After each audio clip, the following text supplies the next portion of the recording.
We have an update, ladies and gentlemen. Let's go. January 13th, as you can see. I'm going to be getting this video out as soon as possible, so I'm just recording this real quick, but still giving you all the information you'll need. But real quick, before we get into it, if you could just go hit that sub and like button. You're already on the video, you might as well go do it. It helps me out a lot and lets the algorithm know that this is a good, worthy video.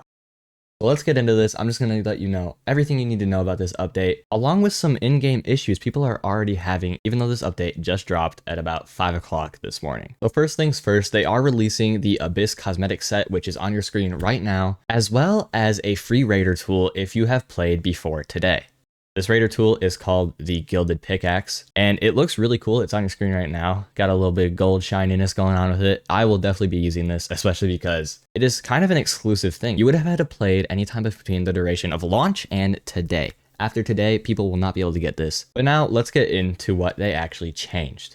So first things first, you can see here the kettle. They have reduced the firing rate from 600 to 450. And real quick, before I explain exactly what this means, I am just going to go over here to the Arc Raiders Reddit.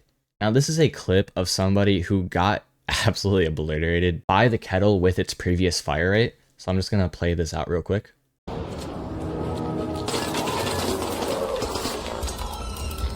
This clip doesn't directly show the problem the kettle had, but if you've shot the kettle or if you've been shot by the kettle, you should know by the audio that it does not fire that fast.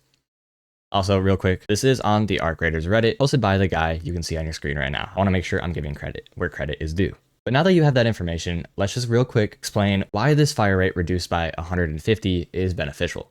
Now, at face value, the game doesn't explicitly tell you the fire rate of the kettle, but either switching the keybind to your scroll wheel or using macros, you could get it up to this 600 number of fire rate. So what they've done by reducing it to 450 is even if you have it keybind to your mouse wheel or you're using macros, you still will only be able to get it up to a reasonable point. And it even says right here, the previous fire rate was only realistically reachable by players using macros. But anyway, don't worry, you won't have to worry about the kettle anymore. It should be back to being fair. The next thing, which is probably the biggest thing they wanted to focus on in this update, was the trigger nade. What they say here in the dev note, that the trigger nade dominated PvP encounters and players favor picking it all over all other grenades. There's at least probably close to 10, maybe more grenades in Arc Raiders. They don't want the whole player base using one single grenade. The problem that players were having with this is it could just be thrown triggered mid-air, so it's primarily doing headshot damage, along with a blast radius that was just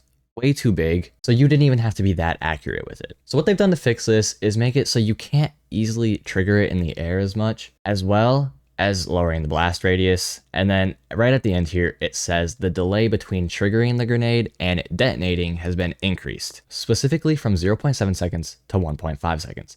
So when you click the button or hit the trigger to actually detonate the grenade, there's going to be a 1.5 second cooldown before that grenade actually goes off. But anyway, that's probably the biggest thing that went on in this update, was that the trigger nade is now a little bit more fair. Now, before we move on to more of the minor fixes, I do want to say I made a short a few days ago saying what I believed this update was going to change, and it did in fact change the kettle, but I did reference the stitcher in that video as well. There is no sign of the stitcher having any changes in this update, at least not that they've told us. It could be a silent update, there just hasn't been confirmation of it yet. Now let's get into the smaller things, which right here it just says that there was a card exploit where even if you use the key card to open the door, you could still keep that card. I actually hadn't heard about that one, so that's interesting to hear. As well as a little lighting change to Stella Montez, making your flashlights more usable. Which I just want to say, I don't know if it's because I have my lighting on my game too much, but I almost never use my flashlight anywhere, on any map, even on Stella Montez. But who knows, maybe I'll have to now. Now this is all they have here for the update. I just want to real quick mention again that you can go get this Gilded Pickaxe, and this is a celebration for having 10 million bought copies of Arc Raiders, which I think is amazing. This game and Embark have just done an excellent job, and props to them, truly. But even though they're doing a good job making this game and listening to the community, and all things that most game makers should, if we come over here and take a look at their Discord, I am currently over here at the bug reports, and there's a lot of bug reports being submitted right now, specifically on PC. And I just want to run over these real quick and just kind of go over the most common ones that I've seen. And those for sure, I think there's two, is a lot of people have referenced fix the 1% lows. So basically, people who don't have top of the line graphics cards, or even like the last generation or last 2 generations, if they have older graphics cards, their game is pretty much just running on Roblox mode. And then another one I've seen right here is that the mouse movement is inconsistent when you're at or above 4000 hertz. So this can be detrimental to your game, especially if you're mid-fight, because it is very important, especially in first-person shooters, and even though Ark isn't a first-person shooter, the gunplay is still important, even if you're going up against the Arks. And if your aiming is inconsistent, you're going to miss shots, you're going to waste ammo, and you could potentially die. There's also a few more most recent bug reports that have been submitted, even one on the Xbox. So pause right here and take a look at those if you want to.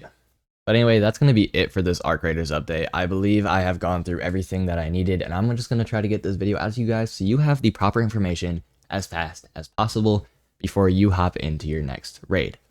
So with that being said, like and subscribe to join the Mantis Militia. Also, if you're curious about how to spend your skill points and how to get the best possible skill tree in Ark Raiders, I have just released a video about that literally less than 30 minutes ago of me making this video.